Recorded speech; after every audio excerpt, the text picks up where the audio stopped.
تمائم، تمائم یہ تمیمہ کی جمع ہے. تمائم ان تعویذات کو کہا جاتا ہے جو نظر بد سے محفوظ رہنے کے لیے بچوں کے گلے میں ڈالے جاتے ہیں، دھاگے وغیرہ. اگر یہ تعویذ قرآنی آیات پر مشتمل ہو تو بعض اہل علم نے ان کو جائز قرار دیا، سب نے نہیں، جن میں سیدہ عائشہ اور سیدنا عبداللہ ابن عمرو ابن العاص شامل ہیں، اور ناجائز قرار دینے والوں میں سیدنا عبداللہ ابن مسعود ہیں. یونس بن حباب کہتے ہیں کہ میں نے ابو جعفر سے تعویذ لٹکانے کے بارے میں پوچھا تو انہوں نے کہا ٹھیک ہے، بشرطے کہ وہ اللہ کی کتاب یا نبی صلی اللہ علیہ وسلم کے کلام سے ہو، اور مجھے حکم دیا کہ میں بخار کا اس سے علاج کروں. یونس بن حباب کہتے ہیں کہ میں نے مدرجہ الفاظ چوتھی کے بخار کے لیے لکھے، جسے دم جبریل علیہ السلام بھی کہا جاتا ہے.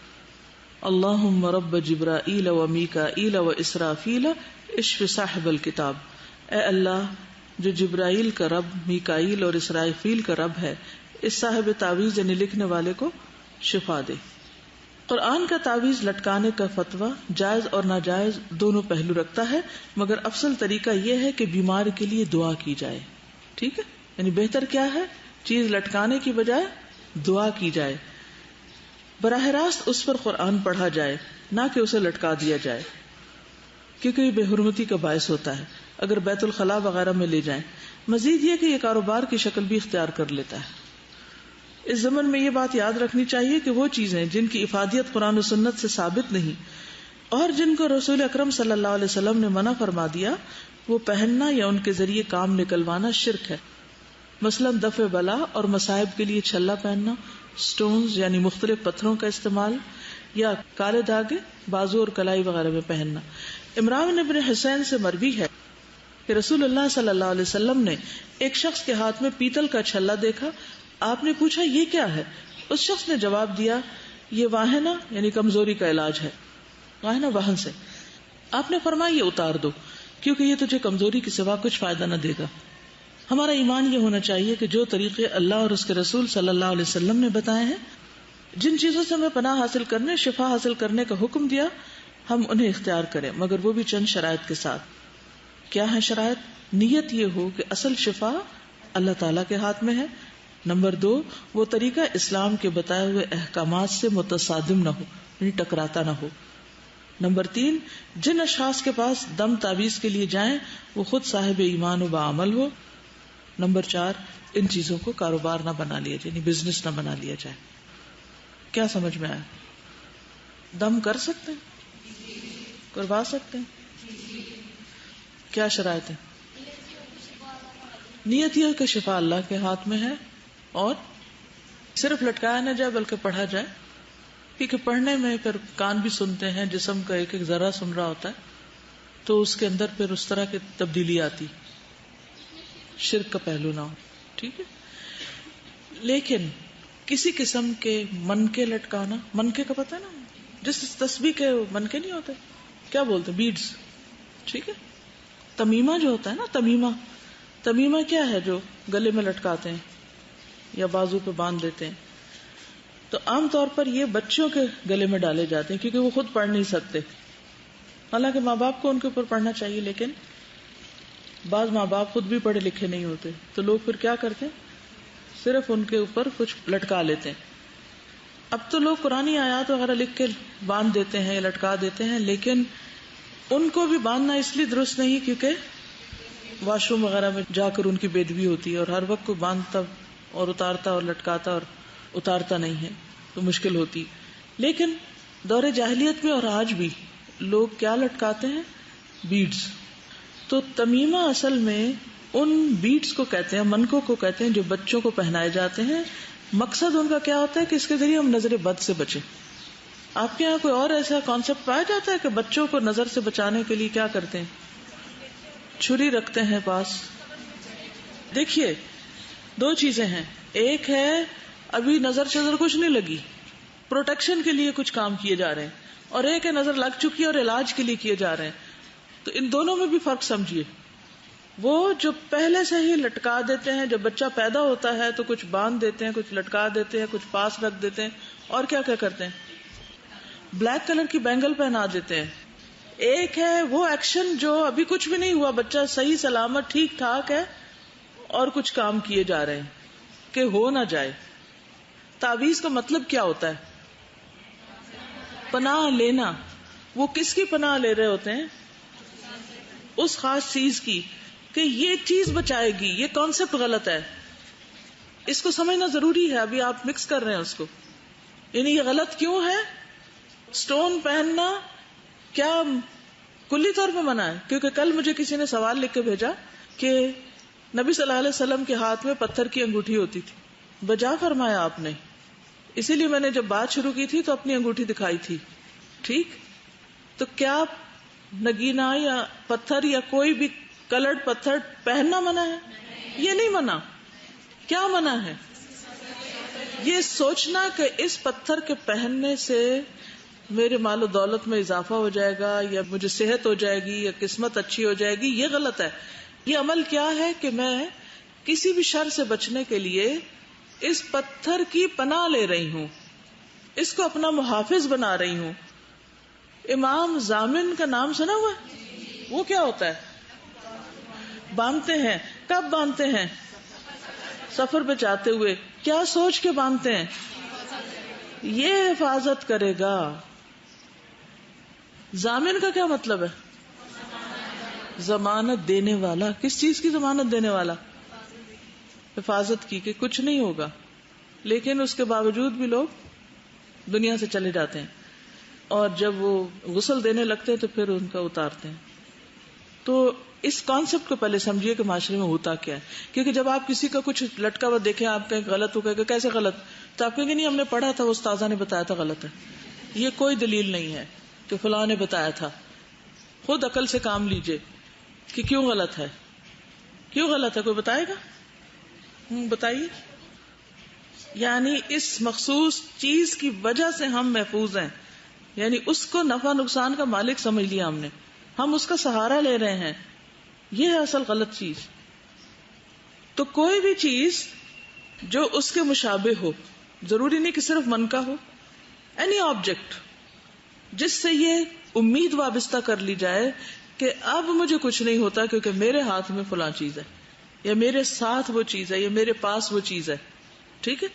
پھر لوگ کہتے ہیں کہ یہ مختلف بیماریوں سے بھی بچاتے ہیں. بعض لوگ گھر میں کچھ لٹکا دیتے ہیں. ایک ہے جسم پہ لٹکانا، کچھ لوگ گھر میں لٹکاتے ہیں. مثلا کیا کیا لٹکاتے ہیں؟ ہارس شو. اچھا، الٹی جوتی لٹکاتے ہیں بعض اوقات دروازے کے پیچھے. بلو آئے ہوتی ہے، ہنڈیاں رکھ دیتے ہیں. اور آپ نے کبھی دیکھا ہوگا گاڑیوں میں بیٹھے ہوں تو وہ زنجیر کے ساتھ چھوٹے چھوٹے جوتے لٹک رہے ہوتے ہیں. تو آپ کیا سمجھتے ہیں ان کو دیکھ کے؟ وہ آپ سمجھتے ہیں کہ یہ شاید ایسے ڈیکوریشن ہے. ڈیکوریشن نہیں ہوتی، وہ بھی حفاظت کے لیے لٹکا رہے. جوتے حفاظت کرنے لگ گئے ہیں. یعنی عقل کدھر گئی؟ گاؤں میں جس جگہ کو بچہ پیدا ہوتا ہے اس گھر کے دروازے پہ جھاڑیاں لٹکا دیتے. یعنی کوئی بھی چیز، اب آپ سمجھ رہے ہیں، کوئی بھی آبجیکٹ لٹکانا اپنے جسم پر یا گھر میں یا گاڑی میں یا پھر گھر سے باہر کسی درخت پہ لٹکانا یا کسی قبر پہ لٹکانا یا کہیں بھی، یہ سب لٹکانے کے سلسلے جو ہیں یہ درست نہیں. لیکن یہ جو آپ نے اپنے گلوں میں کچھ لٹکا رکھا ہے، یہ ٹھیک ہے؟ یہ ٹھیک ہے؟ یہ جو لٹکائے میں اپنے ناموں کے ٹیگ آپ نے، یہ کیوں لٹکائے میں آپ نے؟ حفاظت کے لیے، پہچان کے لیے. کیونکہ ایسا نہ ہو کہ آپ گھر جائیں اور فتویٰ صادر کریں کہ کوئی چیز جو لٹک رہی ہو اور تار پہ جو کپڑے لٹک رہے ہیں وہ بھی اتار لو، کیونکہ منع کیا گیا ہے. ہاں. اور وہ جو چپل لٹکاتے ہیں نا گھروں کے باہر، تو وہ اس طرف لٹکاتے ہیں جس طرف سے لوگ آ رہے تھے نا، تو وہ جوتا دکھاتے ہیں نا. کبھی آپ نے دیکھا ہو کہ گاؤں میں کبھی لڑتے دیکھا لوگوں کو کہ لوگ جوتے اٹھا کے ایسے دکھا رہے ہوتے ہیں. کچھ لوگ تو ہاتھ سے ایسے کر رہے ہوتے ہیں نا، کچھ جوتے سے ایسے کر رہے ہوتے ہیں. یہ لعنت کا بھی ایک سمبل بناتے ہیں اس کو. منی پلانٹ، منی پلانٹ سے بھی شرک وابستہ ہے. کیا اس کا نام ہی کیوں منی پلانٹ رکھا ہوا ہے؟ خوش بختی کی علامت ہے، اور جس کے گھر میں وہ فلرش کر جائے وہ گھر والے بھی اور باہر والے بھی سب بہت خوش ہوتے ہیں کہ اب خوب پیسے آئیں گے. اس طرح کی سوچ بھی دل میں رکھنا وہ بھی درست نہیں. وہاں بھی شرک کا شائبہ، کیونکہ بعض شرک بغیر آہٹ کے اندر آ جاتے ہیں. تو بہت ہی الرٹ ہونے کی ضرورت ہے. دیکھیے گھر میں ایک بڑے بڑے دروازے اور کھڑکیاں ہوتے ہیں نا، تو بعض اوقات آپ ان کو بھی بند کرتے پھر بھی مچھر آ جاتے ہیں. تو پھر آپ کیا کرتے ہیں؟ کہاں سے آئے؟ سورس معلوم کرتے نا. چھوٹے چھوٹے کہیں سے ہولز رہ جاتے ہیں، کبھی دروازے کی پوری وہ فٹنگ نہیں صحیح ہوتی، کوئی نیچے سے، کوئی ادھر سے، کوئی ادھر سے، کبھی کموڈ سے، اور کبھی اگر نالیوں کے ڈھکن نہ دے وہاں سے کچھ نیچے سے نکل آتا ہے. تو اس سے تو ہم ایک ایک سوراخ کو دیکھتے ہیں. یہ چیز گھر میں آئی تو آئی کہاں سے، پیدا ہوئی تو ہوئی کہاں سے، کیونکہ ہم سب سے ڈرتے ہیں نا. شرک کا ڈر ہی کوئی نہیں. تو کس دروازے سے کیا داخل ہو گیا، یہ بہت ہی آنکھیں کھول کے روشنی میں رہنے کی ضرورت ہے. چلیے، تو تمیمہ کیا ہوا؟ تمیمہ منکے ہوتے ہیں کالے یا سفید، دھاگے میں پرو کے گردن میں لٹکائے جاتے ہیں. ٹھیک ہے. قرآن میں آتا ہے کہ جب مرنے والے کی جان حلق کے قریب ہوتی ہے تو اس وقت کیا کہتے ہیں؟ وقیلا من راق. وہ جو راق ہے جھاڑ پھونک کرنے والا. تو عربوں کے یہاں اور ہر معاشرے کے اندر آلٹرنیٹ میڈیسن کے طور پر لوگ اس قسم کے کام کرتے ہیں کہ جھاڑ پھونک کو علاج کا ذریعہ بنایا ہوا ہے. لیکن کس چیز سے جھاڑنا اور کس سے نہیں، یہ جاننا بہت ضروری ہے. تو کوئی چیز لٹکانے کے معاملے میں 2 اوپینین ہیں، یاد رہے گا. اور اگر صحابیوں کے نام بھی یاد ہو جائے تو زیادہ اچھا ہے. کس نے جائز قرار دیا ہے؟ یعنی کہ اگر اس میں قرآن کی آیت ہے، مثلا کسی نے کوئی قرآن کی آیت لکھ دی اور اس کو کہیں بند کر کے رکھ دیا گیا یا لٹکا دیا گیا گلے میں یا کہیں گھر میں. بعض لوگ کہتے ہیں نا کہ اگر اللہ کا فلاں نام لکھ کے رکھ دو تو مثلا یا حفیظ لکھ کے رکھ دو تو کوئی بھی چور نہیں آتا، فار ایگزامپل. اب نام اللہ کا اللہ ہی کو پکارا گیا اور کہیں لکھ کے رکھا ہوا ہے. اب بعض تو اس کو جائز قرار دیتے ہیں، بعض اس کو بھی نہیں جائز قرار دیتے. کون جائز قرار دیتا ہے؟ حضرت عائشہ اور عبداللہ ابن عمرو ابن العاص. اور کون جائز نہیں کرتا؟ ابن مسعود. ابراہیم نخعی کہتے ہیں صحابہ قرآن کے تمائم اور غیر قرآن کے تمائم سب کو ناپسند کرتے تھے. تو جو راجح اوپینین ہے، یعنی دونوں رائے موجود ہیں اگرچہ، لیکن ان میں سے جو راجح ہے وہ یہ ہے کہ نہ لٹکایا جائے تو بہتر ہے. ٹھیک ہے، نہ لٹکانا بہتر ہے. لیکن ممانعت کی کوئی دلیل نہیں ہے کہ کیوں نہ لٹکایا جائے. تو اس لیے پھر قرآن اور اللہ کے نام الاسماء الحسنی کے ساتھ اگر کوئی کر لیتا ہے تو اس کو آپ اگنور کر سکتے. ٹھیک ہے، کیونکہ بعض لوگ پڑھ ہی نہیں سکتے. یعنی اگر اس کی رخصت ہے نا تو کس لیے؟ کبھی آپ کی کسی ایسے شخص سے ملاقات ہے کہ آپ اس کو 10 دفعہ کوئی آیت پڑھائیں، آیت الکرسی سکھائیں، وہ پھر بھی نہیں پڑھ سکتے. ہوتا ہے نا، ان کی صلاحیت ہی نہیں ہے. اب ایسے لوگوں کے لیے کیا علاج ہو ان کا؟ ان کو بھی تو ضرورت ہے نا آیت الکرسی کی. اب آپ دیکھیے کہ ان کی رائے یہ ہے کہ اگر ہم قرآن کی آیات لٹکانے کی اجازت دیں گے تو اس سے لوگ دوسری چیزیں بھی لٹکانے لگ جائیں گے. تو پھر دروازہ کھل گیا تو لوگوں نے کہیں رکنا نہیں، تو بہتر ہے دروازہ بند ہی رہے. اور یہ کہ قرآن کا لٹکانا بچوں کے گلوں میں ویسے بھی بے حرمتی ہے. بچے نیچے الٹے لیٹ رہے ہوتے ہیں. اب مثلا آپ نے قرآن مجید کا تعویذ بنا کے گلے میں ڈال دیا یا اس کے کپڑوں میں لگا دیا. اب بچہ پہلے سیدھا لیٹا ہوا تو پھر وہ الٹا ہو گیا. اب تعویذ کہاں آ گیا؟ بچہ اوپر ہے اور قرآن کی آیت نیچے آئی ہوئی ہے، کیونکہ وہ سوتے جاگتے ہر جگہ پہنا ہوا ہوتا ہے. تو بید بھی ہے یا نہیں ہے؟ تو پھر نہیں لٹکانا چاہیے نا. اگر کسی بڑے نے پہنا ہوا ہے تو واش روم جائے گا، تو بید بھی ہے یا نہیں ہے؟ کیونکہ قرآن کی بھی ایک عظمت ہے، اس کی عزت ہے، اس کی تکریم ہے. اور اس کی دلیل ریسنٹلی میں نے پڑھی کہ نبی صلی اللہ علیہ وسلم نے ایک مرتبہ یہود کے ساتھ جب بات چل رہی تھی تو ان سے کہا کہ جاؤ تورات لے کر آؤ اور تورات میں یہ حکم دکھاؤ کہ کیا لکھا ہو. تو جب تورات لائی گئی تو آپ صلی اللہ علیہ وسلم نے اپنے گود میں پہلے تکیہ رکھا اور اس کے اوپر تورات کو رکھا. قرآن مجید تو اس وقت بک کی فارم میں نہیں تھا نا، کوئی ہڈی پہ، کوئی کسی چیز پہ، کوئی کسی چیز پہ، لیکن تورات اس وقت ایک خاص مخصوص شکل میں تھی، سکرولز کی شکل میں. تو اس کو آپ نے زمین پہ نہیں بچھا دیا، اس کو آپ نے ایسے ہی نہیں بلکہ ایک پراپر شکل میں ایک عزت اور احترام کے ساتھ اس کو کھولا. حالانکہ اس کا پتا تھا کہ اس میں تبدیلیاں ہو چکی، مگر اگر کچھ بھی حصہ اس میں اللہ کے کلام کا تھا یا وحی کا تھا تو اس کا ایک احترام. تو بعض لوگوں کو میں نے دیکھا ہے کہ وہ زمین پر ایسے قرآن مجید رکھ دیتے ہیں، ادھر ادھر رکھ کے چھوڑ دیتے ہیں، ادب احترام نہیں کرتے، تو یہ درست نہیں ہے. تو تمام یہ تمیمیں یا تعویذ بنا نہیں سکتے، اور چیزوں کے قرآن کے ہی بنیں گے، اللہ کے نام کے بنیں گے، اور اگر اللہ کے نام کے بنتے تو ان کے ادب احترام میں کمی کا اندیشہ ہے. اس لیے بہتر یہ ہے کہ ایسی چیزیں نہ کی جائیں. پھر اسی طرح کوئی ایسا تعویذ بھی نہیں پہننا چاہیے اور نہیں لینا دینا چاہیے جس میں عربی کے علاوہ کوئی اور زبان لکھی ہوئی ہو، یا وہ سمجھ نہ آ رہی ہو، یا وہ الٹے طریقے سے لکھی ہوئی ہو. یا وہ ہندسوں پر مشتمل ہو، فگرز ہوں. یہ جو کالمز بنا کے لکھنا اور اس طرح کی چیزیں، یہ بھی درست نہیں. اپنے پاس سے من گھڑت، پھر وہ یہ ہے کہ یہ چیز بچائے گی، اتنی دفعہ لکھیں گے تو ضرور ہوگا، یہ ٹھیک نہیں. اور تیسری بات یہ ہے کہ اگر کوئی مثلا قرآن مجید یا کسی بھی چیز کو لکھ کے رکھتا بھی ہے کسی وجہ سے، تو اس کا یہ عقیدہ ہو کہ شفا یا حفاظت اللہ ہی کی طرف سے ہے، اللہ تعالیٰ کرتا ہے.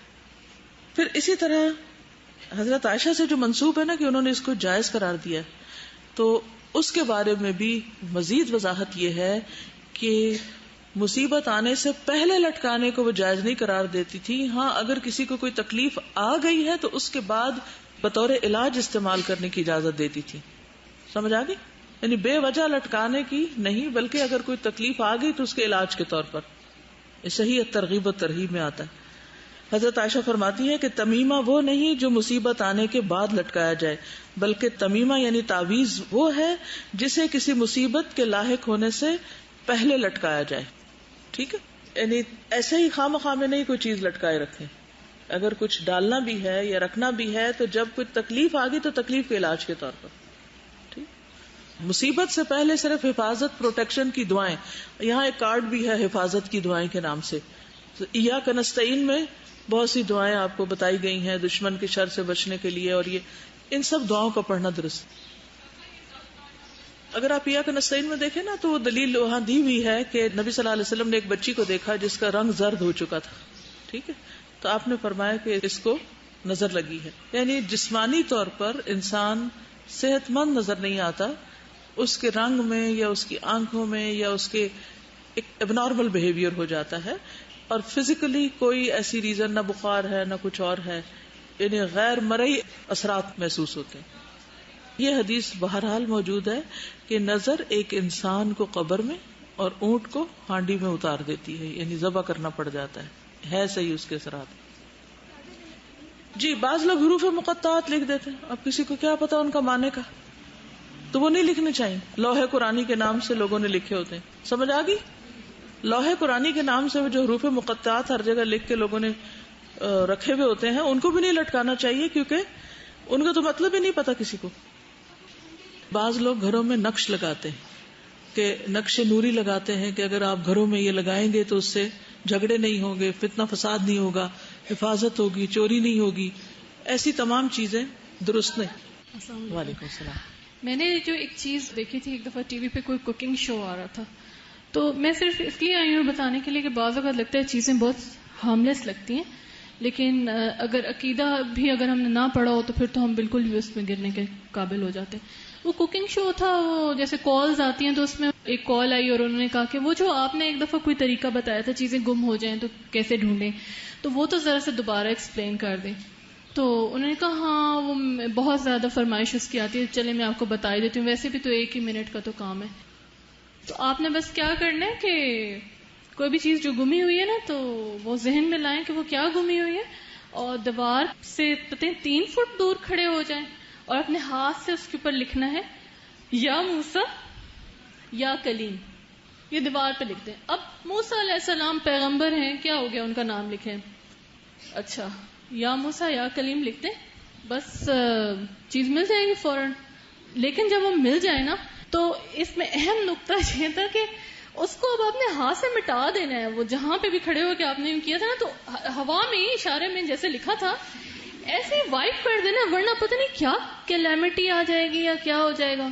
اب اس کے بعد انہوں نے پتہ نہیں کتنی دفعہ یہ بات ریپیٹ کی کہ بیٹا میں آپ کو جو یہ کلو بتا رہی ہوں نا یہ انتہائی افیکٹو ہے. اور پھر کالز اور آنی شروع ہو گئی کہ ہاں جی ہم نے یہ کیا ہوا تھا تو ہماری فلاں چیز جو تھی وہ بھی مل گئی اور وہ بھی مل گیا.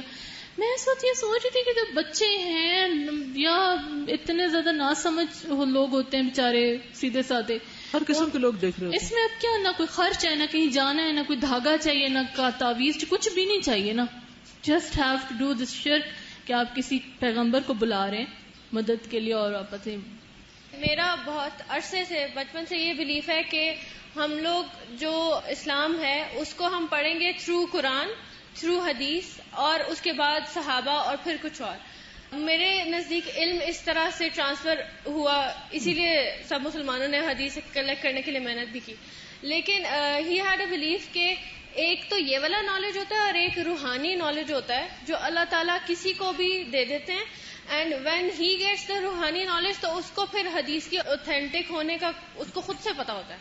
یعنی اللہ تعالیٰ نے دین مکمل نہیں کیا، نبی صلی اللہ علیہ وسلم نے اپنا کام پورا نہیں کیا، اور بہت سارے اور لوگ ہیں جن کو ڈائریکٹ وحی مل رہی، یعنی براہ راست اللہ تعالیٰ ان پہ وحی کر رہا ہے، اب وہ جیسے چاہیں انٹرپریٹ کریں. اس کی دلیل کدھر ہے؟ کہاں قرآن مجید میں لکھا ہوا ہے کہ اطیع اللہ و اطیع الرسول، اور وہ تیسرا جو آپ بتا رہی ہیں وہ بھی کہیں ہو؟ خود قرآن میں کہیں نہیں اس کی دلیل. تو ان کو کس نے اتھارٹی دے دی کہ وہ کلیم کریں کہ ان کے پاس کسی خواب سے یا کسی بھی اور ذریعے سے کوئی چیز آ رہی؟ ٹھیک ہے نا. تو ہمارا معیار کسی بھی چیز کو لینے کا لوگوں کے دعوے نہیں، ہر کوئی اپنی اپنی مرضی سے کلیم کرتا رہے گا کہ ایسا ہو جائے گا یا ہوتا ہے یا ہونا چاہیے، لیکن اس کے دعوے کو ہم کس طرح ایکسپٹ یا ریجیکٹ کریں گے؟ کیا کرائیٹیریا ہمارے پاس؟ اپنی عقل سے، دل سے، خواہشات سے نہیں. دیکھیں گے کہ قرآن نے کیا بتایا. اگین واپس وہیں جائیں گے کہ وہاں کوئی لکھا ہوا ہے ایسی کوئی چیز ہے؟ اگر ہے تو ہم کوئی حرج نہیں. اور پھر قرآن نے کہا ما آتاکم الرسول فخذوہ، کسی اور کا نام لیا، وما نہاکم عنہ فانتہوا. تو اگر رسول نے نہیں دیا تو بس نہیں دیا، کسی اور سے لینے کی ضرورت ہی نہیں. چلیے اب جادو کے بارے میں ہے، ٹائم ختم ہے تقریباً. سبحانک اللہم و بحمدک، اشہد ان لا الہ الا انت، استغفرک و اتوب الیک. السلام علیکم و رحمۃ اللہ وبرکاتہ.